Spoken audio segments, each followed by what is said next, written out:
Bismillahirrahmanirrahim. Assalamualaikum warahmatullahi wabarakatuh. Baiklah, perkenalkan nama saya Khorida. Saya dari Fakultas Tarbiyah dan Ilmu Keguruan, Prodi Pendidikan Bahasa Arab, semester 5 kelas A. Baiklah, saya di sini akan mempresentasikan tentang tema membimbing diskusi kelompok kecil, mata kuliah PPL 1 atau micro teaching. Baiklah, pertama-tama saya akan menjelaskan terlebih dahulu apa itu diskusi kelompok kecil. Nah, menurut Jamara tahun 2157,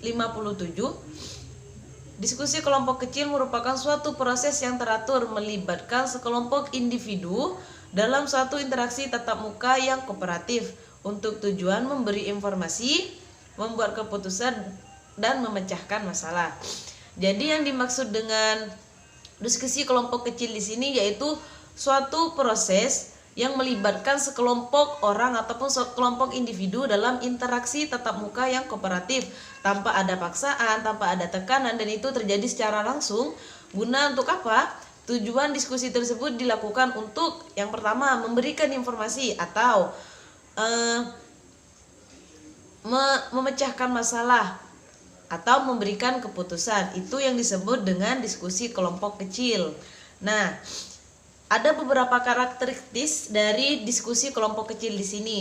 Karakteristik yang pertama yaitu melibatkan sekelompok orang yang anggotanya 3-9 orang atau idealnya 5-9 orang. Jadi karakteristik yang pertama yaitu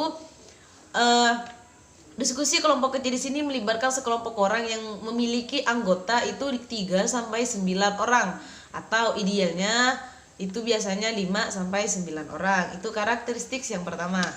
Yang kedua yaitu berlangsung dalam interaksi secara bebas. Nah, diskusi kelompok kecil yang kedua karakteristiknya yaitu dia terjadi ataupun berlangsung dalam interaksi yang bebas, interaksi yang tanpa adanya paksaan, tanpa ada tekanan, dan terjadi secara langsung melalui tatap muka.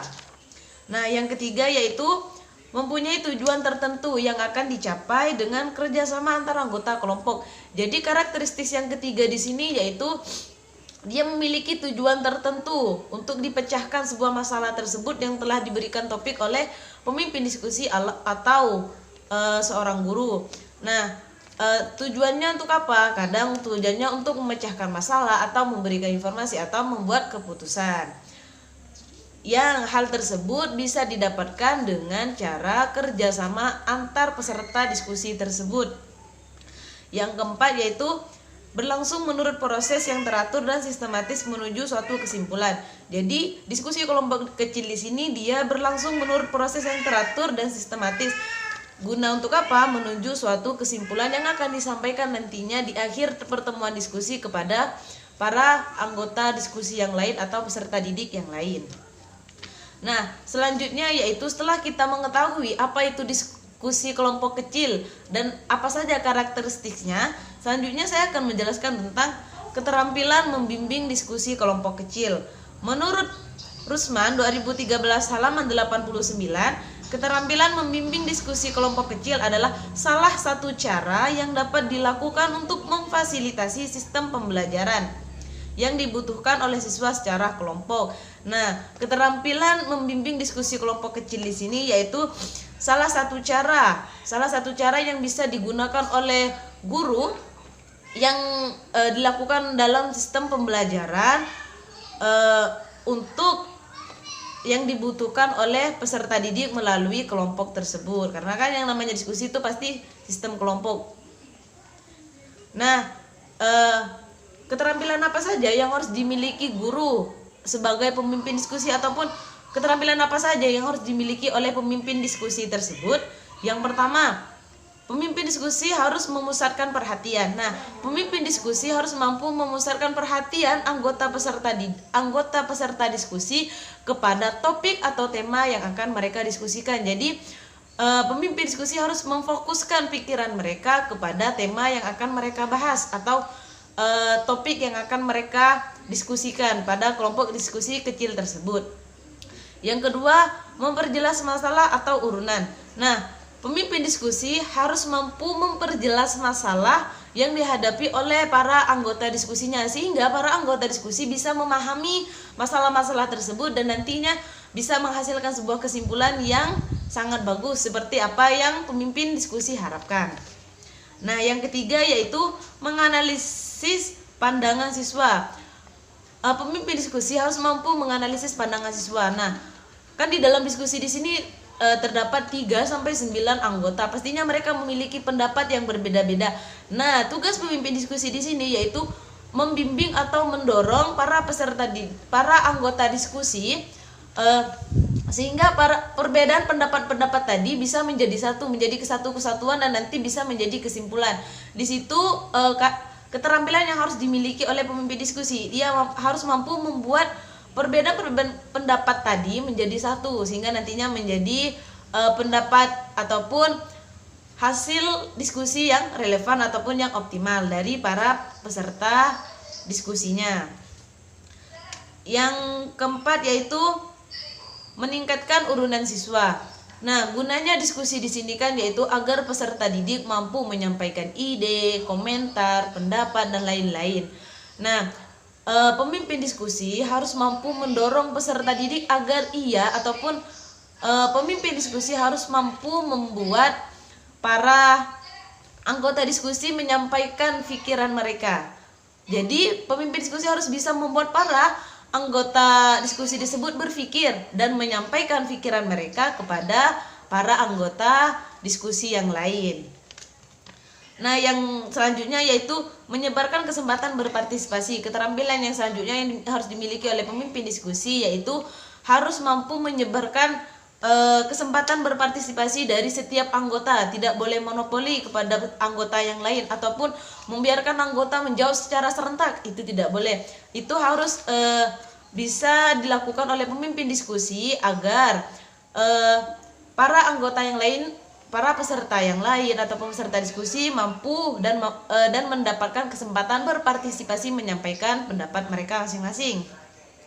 Yang terakhir yaitu menutup diskusi. Nah, keterampilan yang terakhir yaitu pemimpin diskusi harus mampu yang pertama memberikan gambaran atau rangkuman terhadap diskusi yang telah dilakukan tadi. Nah, yang kedua juga bisa dilakukan untuk memberikan gambaran atau tindak lanjut untuk diskusi yang akan dilakukan di lain hari. Dan yang terakhir yaitu mengajak para anggota diskusi untuk memberi nilai terhadap diskusi yang telah dilaksanakan tadi. Nah, itu saja yang dapat saya jelaskan mengenai apa itu diskusi kelompok kecil dan apa itu keterampilan memimpin diskusi kelompok kecil. Selanjutnya, saya akan mencoba mempraktekkan bagaimana cara memimpin diskusi kelompok kecil tersebut. Selamat menonton. Assalamualaikum warahmatullahi wabarakatuh. Apa kabar anak-anak? Oh ya, sehat. Alhamdulillahirabbil alamin. Baiklah, pada pagi hari ini Ibu akan mengajar tentang bahasa Arab. Nah, apakah kalian sudah siap belajar? Masih semangat? Ya, bagus. Masih semangat dalam belajar bahasa Arab. Nah, sebelum kita mulai pembelajaran pada siang hari ini, alangkah baiknya kita mempersiapkan diri kita terlebih dahulu untuk pembelajaran. Ayo disiapkan bukunya, pulpennya, dan juga kebersihannya. Dilihat apakah ada sampah di sekitar kalian atau di bangku-bangku kalian masih ada sampah. Ayo silahkan dibuang kepada tempatnya. Ya, ayo cepat silahkan. Sudah selesai? Ya, bagus. Alhamdulillah. Sekarang kita sudah siap untuk melakukan pembelajaran. Alangkah baiknya kita berdoa terlebih dahulu. Silakan ketua kelas Ridho dipimpin ya. Iya. Terima kasih. Alhamdulillah. Baiklah. Selanjutnya kita akan memulai proses pembelajaran pada siang hari ini. Ibu mau nanya dulu, apakah ada yang tidak hadir? Malam yahdur al-an? Oh, hadir semua. Alhamdulillah. Syukur, berarti kalian sehat semua ya. Nah, kemarin kan kita sudah belajar tentang apa itu isim dan apa itu fi'il. Nah, sekarang Ibu mau nanya nih. Ada yang masih ingat enggak apa sih kalimat isim itu? Ya, coba angkat tangan. Ya, silahkan Saiful, apa jawabannya? Oh iya, betul sekali. Tepuk tangan dulu untuk Saiful. Nah, yang disebut kalimat isim yaitu kalimat yang menunjukkan arti benda dan tidak memiliki zaman atau waktu. Itu sangat betul sekali, Saiful, bagus. Selanjutnya, apa itu kalimat fi'il? Ayo, ada yang mau jawab yang di belakang? Iya, ini apa jawabannya? Iya, betul sekali. Yang disebut dengan kalimat fi'il yaitu kalimat yang menunjukkan arti pekerjaan dan ia memiliki zaman atau waktu. Nah, sementara kita kemarin sudah belajar tentang itu, sekarang Ibu ingin menanyakan sesuatu pada kalian. Ada yang tahu kalimat isim itu punya tanda berapa? Ada yang tahu? Ada yang bisa? Ya, silakan Novi. Apa jawabannya? Oh ya, ada 4. Betul sekali. Tepuk tangan untuk Novi. Nah, tanda kalimat isim itu ada 4. Ayo, Ibu mau nanya lagi. Tanda kalimat fi'il itu ada berapa? Ada yang bisa jawab? Angkat tangannya. Iya, silakan. Wahyudi, apa jawabannya? Oh iya, betul sekali. Kalau kalimat fi'il itu memiliki 4 tanda. Nah, karena kita sudah mempelajari tadi, sekarang Ibu akan membagi kalian menjadi 2 kelompok untuk melakukan diskusi kelompok kecil ya. Sudah siap? Siap? Iya, masih semangat? Semangat, bagus. Nah, sekarang Ibu akan membagi kalian menjadi 2 kelompok. Coba sekarang kalian berhitung dari 1 sampai 2 ya, sampai selesai. Dia dimulai. Ya, kelompok 1 berarti angka 1. Nah, yang tadi ngitungnya 2 itu menjadi kelompok 2. Ayo berkumpul menjadi 1 sama kelompok 1, 2 sama kelompok 2. Sudah? Sudah. Nah, Ibu sudah membuat catatan di sini. Apa yang harus kalian kerjakan? Kalian harus menjelaskan tanda-tanda kalimat isim dan tanda-tanda kalimat fa'il. Nah, tanda-tanda kalimat isim di sini akan dijelaskan atau didiskusikan oleh kelompok 1, siap? Ya. Kelompok 2 berarti tanda-tanda kalimat fi'il. Nah, Ibu kasih ya. Ini punya kelompok 2. Nah, setelah kalian mendapatkan catatan tersebut, Ibu akan memberi kalian waktu sekitar 15 menit untuk kalian mendiskusikan tanda-tanda kalimat isim tersebut dan tanda-tanda kalimat fi'il. Sudah siap ya? Sekarang Ibu mulai. Silahkan kalian mendiskusikannya. Ayo, waktunya terus berjalan. Silahkan didiskusikan kelompok 1. Ya, kelompok 1 kenapa? Ada masalah? Nah, begini saya. Tanda-tanda kalimat isim itu kan ada 4. Jadi nanti kalian sertakan contohnya di bawah supaya peserta didik yang lain atau kawan-kawan bisa memahami penjelasan dari kalian ya. Diberikan contohnya juga. Ya, sudah paham? Ya, bagus. Ayo. Kelompok 2 kenapa? Ada masalah? Ada yang tidak dipahami? Kalau tanwin itu bukan tanda-tanda kalimat fi'il tapi tanda isim. Kalau fi'il itu qad, sin, sofa sama taknis. Ya, nanti disertakan contohnya juga ya supaya teman-temannya bisa memahami apa yang kalian sampaikan. Ya, bagus. Jangan lupa ya, kalau tanda-tanda kalimat isim itu ada 4, yaitu tanwin, al, jar, harfu jar. Nah, kalau tanda kalimat fi'il itu juga ada 4. Yang pertama qad, sin, sofa dan taknis. Ayo didiskusikan. Ayo sampaikan pendapat kamu nih. Iya, jangan malu, nggak apa-apa. Iya, bagus sekali, bagus. Sudah ya? Sudah selesai kelompok 1? Iya, bagus, alhamdulillah. Kelompok 2? Ya, Ibu tunggu sebentar lagi ya. Nah, sepertinya waktu kalian sudah habis. Sekarang waktunya kalian untuk mempresentasikan tanda-tanda kalimat isim itu dari kelompok 1. Kelompok 2 mempresentasikan tanda-tanda kalimat fi'il. Nah, kepada kelompok 1 Ibu persilakan untuk menjelaskan di depan.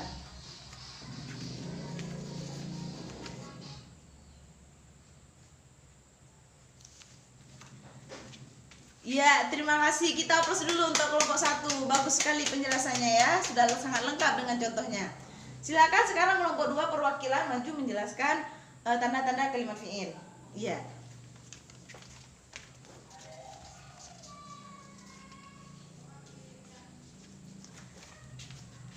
Terima kasih. Sekarang kita aplaus untuk kita semua. Alhamdulillah, penjelasan dari kelompok 1 dan kelompok 2 sangat jelas sekali, yaitu kalau tanda kalimat isim itu ada 4, tanwin, al, jar, huruf jar. Contohnya seperti madrasatun. tun itu kan tanwin. Nah, itu bisa disebut dengan kalimat isim ya. Kalau yang fi'il itu bisa kemasukan qad seperti ataupun sin. Nah, seperti contoh fi'il mudhari akala ya'kulu. Nah, ketika kalimat tersebut dimasuki sin seperti contoh saya kulu, maka kalimat tersebut bisa disebut dengan kalimat fi'il. Iya, bagus. Nah, karena kalian sudah menyampaikan tadi apa yang kalian diskusikan, sekarang Ibu akan mencoba memberikan gambaran atas materi yang sudah Ibu sampaikan. Jadi seperti mana yang tadi sudah dijelaskan oleh kelompok 1, bahwasannya tanda isim itu ada 4, tanwin, al, jar, huruf jar, dan sudah tadi diberikan contoh oleh kelompok 1 ya. Dah, yang kelompok 2 juga sama. Kalau tanda isim itu ada 4, bisa kemasukan qad, bisa kemasukan sin, saufa, dan tak taknis sakinah. Nah, untuk pertemuan minggu depan kita akan belajar tentang cara membuat kalimat isim dan cara membuat kalimat fa'il. Nah, itu saja yang dapat Ibu sampaikan. Bagaimana hari ini pembelajarannya? Senang? Iya, alhamdulillah. Sudah paham? Alhamdulillah. Jangan lupa diulangi di rumah ya, biar bisa semakin paham. Oke, mungkin itu saja yang dapat Ibu sampaikan hari ini. Terima kasih untuk kalian yang sudah mendiskusikan dan sudah berpartisipasi dalam pembelajaran hari ini. Ibu ucapkan terima kasih. Wassalamualaikum warahmatullahi wabarakatuh.